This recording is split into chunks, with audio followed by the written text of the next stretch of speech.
Produce a fruit which is like a sugar injection, very very sweet, very nutritious, very good in the heat, to give you some more energy to pass the day. And you can also jam it into a kind of a honey. And frankly, bees are not that common here. And so when the Bible speaks about the land of milk and honey, it's probably reflecting not cow milk and bee honey, but goat milk and date honey.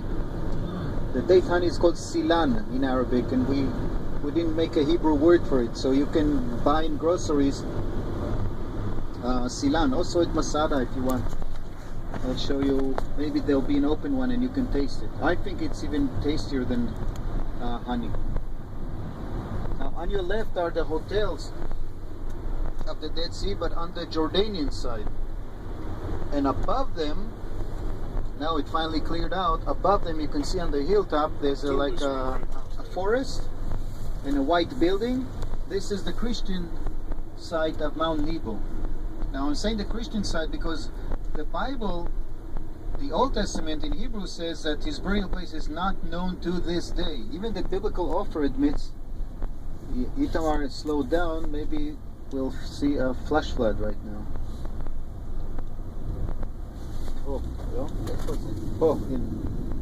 When it rains in Jerusalem, no, it didn't come in. In a few hours, no, seriously, a few hours after it rains in Jerusalem, you can sometimes have streams of water gushing down here. Sometimes, if it's heavy rain, it can be so intensive that it will even block the road. So we, to be on the extra safe side, also called to make sure the roads are still all open, and so far no problem. Worst case scenario, we may return after the hotel back to Jerusalem through Beersheba. We'll follow the news and see, and if the roads are still all open. You see, never a dull moment here. And all the water drains into the Dead Sea? All the water that falls on the Judean mountains, if it's over the right side of the watershed, I think it's called, then it drops down to the Mediterranean. Whatever falls on the eastern side of the top of the ridge will eventually drain into these dry riverbeds and into the Dead Sea. And I'm telling you, to see a flash flood, it's an amazing experience. All this energy, all those water coming down. Here, look in front of you. When this thing has a flash flood coming down, it's a fantastic view. But this area is also known for the most important archaeological discovery ever made, this region. Look at that big cave on your right side at 3 o'clock. Actually, they never found anything in that cave, but in caves around it, between 1947 to 1956, over 16,000 fragments of scrolls were uncovered, which all add up to a library of over 900 manuscripts, which were all made by Jews in the time of the temple and hidden here as the Romans advanced to this area. Okay, that's all. The most famous cave, Itamar is slowing down so we can spot it, is now on your right side. You can see a triangular shaped cave in the lower marl cliffs. Do you see it? In the lower cliffs. There's like the darker brown cliffs, and on the lower half at 4 o'clock, there are two caves. The one on the left has a clear triangular shape. Do you all see it? Yes. Everyone else sees it too? Charlie, up against the white rock, low, the lowest cave you can see. It's a triangle. Yeah. Okay, this is cave number 4. In this cave alone, over 15,000 fragments of scrolls were found. And this is an amazing body of information coming out of the desert. Unfortunately, most of them were found by Bedouins. Only some were found in proper archaeological work, but they were all eventually purchased from the Bedouins. And they teach us of a very interesting group of Jews that lived in this area. Remember, we spoke about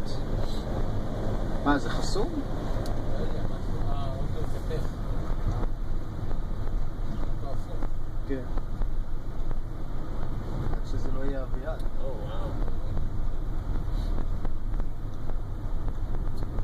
I thought that this was a roadblock because of the floods. It's a car accident. It's just a car accident. It's still pretty bad.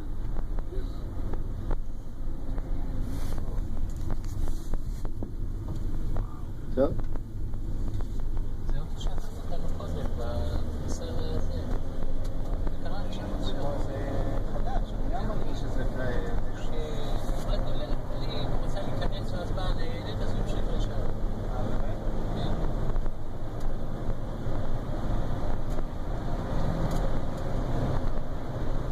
I think we had that discussion on the nature of Judaism in the time of the temple, right? The Tzadokite, the Pharisees. Okay, so the scrolls never mention the group that they're part of. It doesn't say we are writings of the Essenes or the Tzadokites. They do call themselves, but they call themselves by a nickname, the Yachad people. Yachad means to be together. Nevertheless, most scholars agree that they are a reflection of a certain part of the Essene movement. A Jewish sect that opposed to the temple in Jerusalem, but unlike the Pharisees, decided to retreat into the desert and wait there till Messiah will come, and then they will win over the sons of darkness. They don't say who the sons of darkness are, but it's their enemy. It could be the Romans, it could be the Pharisees, it could be the Tzadokites, and they will be in charge again.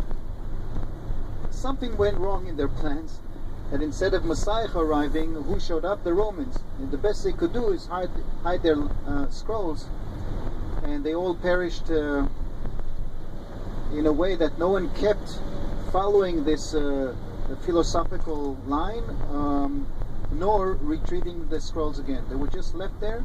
Miraculously, because the climate is so hot and dry, they didn't rot. And a chance find in 1947 by a Bedouin looking for his lost goat, according to the official versions, made the first discovery of those scrolls. Okay, it's an amazing body of information about Judaism. Even though it's just reflecting one of the movements, it still teaches us a lot, and most fantastic is the possible connections that you can make to the Jesus movement, and especially to John the Baptist. John the Baptist waited for Messiah. These guys waited for Messiah. John the Baptist went to the desert. These guys were in the same desert. So some even argue, in the movie at the Visitor Center there presents that theory, John the Baptist may have been a member for a while of this group that formed the Dead Sea Scrolls. They had some shared values, but at some point they had a disagreement, so he went his own way and started baptizing people next to Jericho. But even geographically, this is the land of John the Baptist. And where was John the Baptist beheaded? Do you remember? Jerusalem. No, not in Jerusalem. In a fortress called Machaerus. Machaerus is on the other side of the Dead Sea, on your left side. So even geographically, this is the area where John the Baptist was active. The Dead Sea Scrolls are not Christian writings. I want to make it clear, but they reflect certain values that were shared both by the John the Baptist movement and the Jesus movement, and the people who wrote the scrolls. They both came from the same shared ideology, and that is what's, in my opinion, very fascinating for the Western Christian world. You're touching base with the cradle of Christianity here. Okay, and on the way back we could stop at some other caves and talk about what came from each cave. And we didn't plan it, but you should know the actual display, the actual Dead Sea Scrolls, some of them can be seen at the Israel Museum. Wow,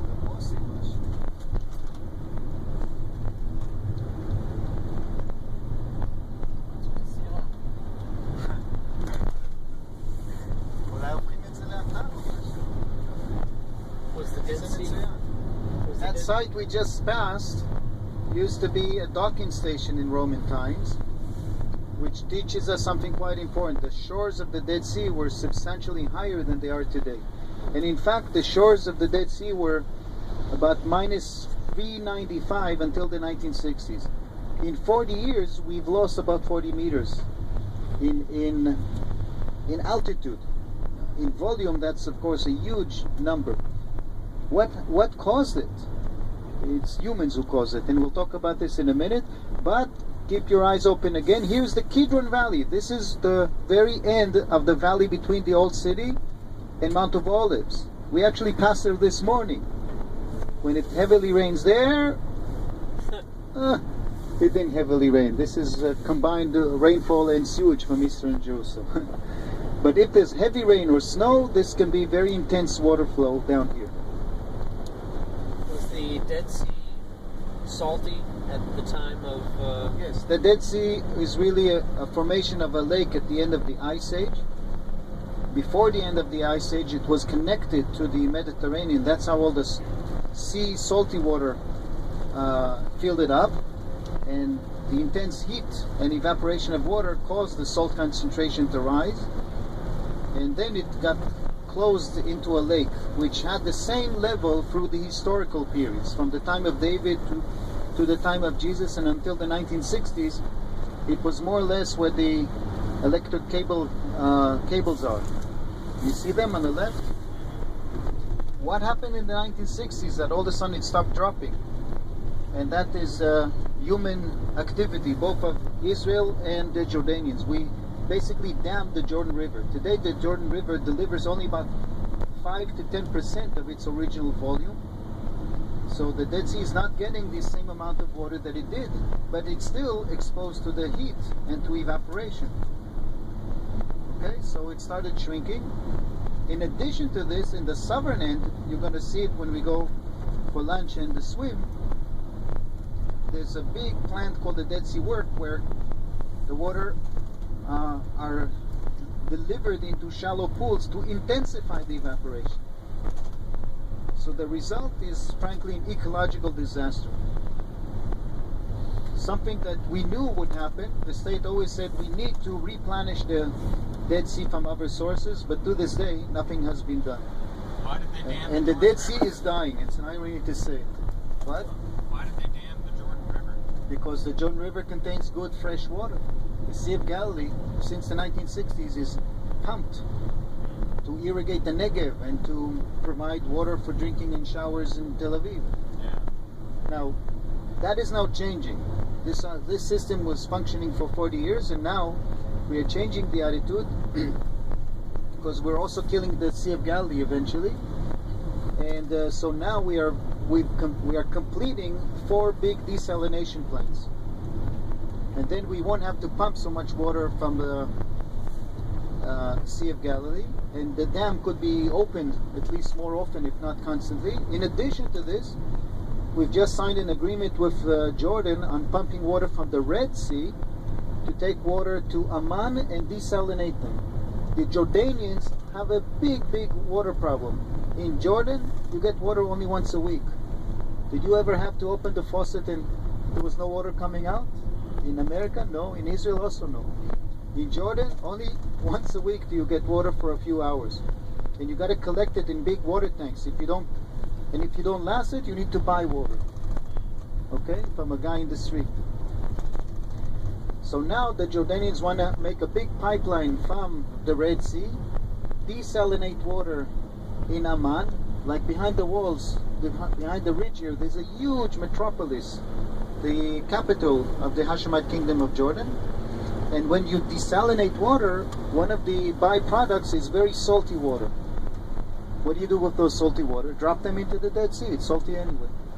So that will also help the recovery of the Dead Sea. So finally it looks like we're in the right direction and fix the damage we caused here. But in the meantime, Mother Nature is getting even with us. A new phenomenon that German Association of the Holy Land and a non-driving. That's an interesting combination. In the meantime, Mother Nature is getting even with us as we are witnessing a relatively new phenomenon from the 1990s of sinkholes. something that we didn't have in the past is appearing along the surface. It's basically the surface crushing, falling into a big pit that is formed underground. This, we think, is all a result of the receding shores of the Dead Sea. So there's not enough salty and wet soil beneath the surface, so it dries up and eventually the surface falls into it. You're going to see some examples of this, and in fact in the area of the oasis of En Gedi, recently a sinkhole appeared under road itself. So the road to Masada was blocked. You couldn't pass there, and they just made a bypass. You're going to see it when we get there. But